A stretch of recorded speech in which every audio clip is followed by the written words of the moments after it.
Le tennis, je l'exagère.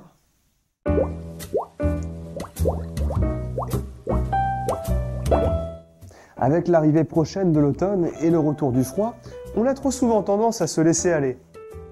Il faut savoir profiter au maximum des beaux jours pour faire du sport. Et là je dis, attention, il faut bien distinguer deux types de sports. Les sports dits nobles, tels que le billard, l'escrime, le golf, le badminton, et puis tous les autres. Par sport noble, j'entends les sports qui sont nés dans les milieux aisés. Et parmi ces sports, beaucoup se sont popularisés, comme le tennis par exemple. Tennis vient du mot français « tenez », mot qu'on adressait à l'adversaire au moment du service. Tu me passes le sel, s'il te plaît? Tennis, très cher. Progressivement déformé par l'accent anglais, le mot « tenez » a finalement abouti au mot que nous connaissons tous, tennis. Bon, tout le monde connaît le principe, une raquette et une balle qu'on essaie d'envoyer de l'autre côté du filet, dans la zone de l'adversaire. Mais quand même, si au foot ou au basket on sait où mettre la balle et donc marquer le point, au tennis, c'est une autre histoire. En tant que néophyte, on ne sait pas toujours pourquoi le point est refusé.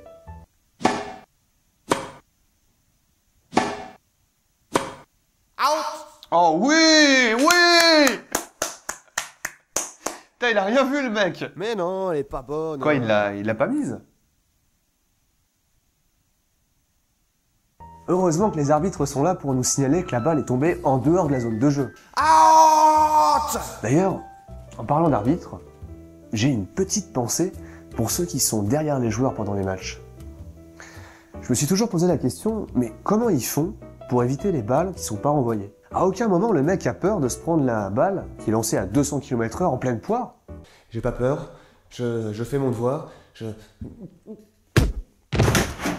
Mais pour en revenir à cette histoire de noblesse du sport, ça tient aussi au fait que le public doit se tenir relativement tranquille pendant les phases de jeu.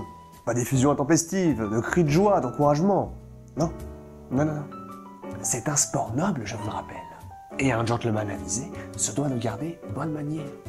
Le silence est exigé pendant les phases de jeu. Oui, oui, oui, oui, oui! Donne tout! Hé, oh! Tu t'arrêtes tout de suite ou je te sors. Ok? Ferme-la. Non, on applaudit uniquement quand le point est marqué et dans le cadre de la bienséance. Au tennis, les phases de jeu sont sacrées et on hésite presque à décrocher quand son téléphone sonne. Ah, merde, l'hôpital. L'opération de maman. Oui, allô? Mais oui, je vous entends bien, mais Oh, mais chut! comment ça, des complications? Elle est morte! Elle est morte! Mais c'est pas possible! C'est pas possible! Mais sortez-le! D'ailleurs, le public a un style vestimentaire bien défini. On s'habille en blanc de préférence, avec pour comble de l'élégance, le petit pull chevignon noué négligemment autour du cou. Ce qui fait que tout le monde se ressemble et achète le même putain de chapeau Panama blanc à bandeau noir.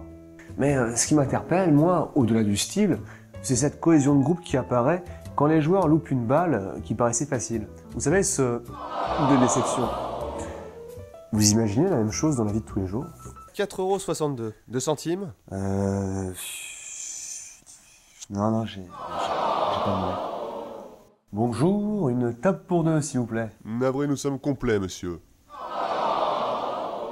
Vanessa, veux-tu devenir ma femme?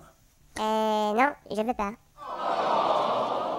Un autre truc assez marrant, c'est la présentation des joueurs, qui est pour le moins complète. Et voilà Pablo Escobar pour l'Espagne avec 1,77 m et 65 kg. Il pratique le tennis depuis l'âge de 7 ans. Il a décidé de laisser tomber le ping-pong pour monter sur la table. Il aime les thrillers, la montagne et les crevettes. On l'applaudit bien fort, s'il vous plaît. Mais il ne faut pas oublier que le tennis est un sport médiatisé, qui passe donc à la télé. Sans compter les annonces publicitaires diffusées entre chaque set, c'est l'ensemble du terrain qui sert de support. On sait clairement qui sponsorise la rencontre. Alors si toi aussi tu as déjà rencontré ce genre de situation, n'hésite pas à lâcher un like, ça fait toujours plaisir. Tu peux également partager cette vidéo et t'abonner à la chaîne pour ne pas louper les suivantes. Dans tous les cas, prenez soin de vous et pensez bien à rembobiner la cassette avant de la rapporter au vidéoclub.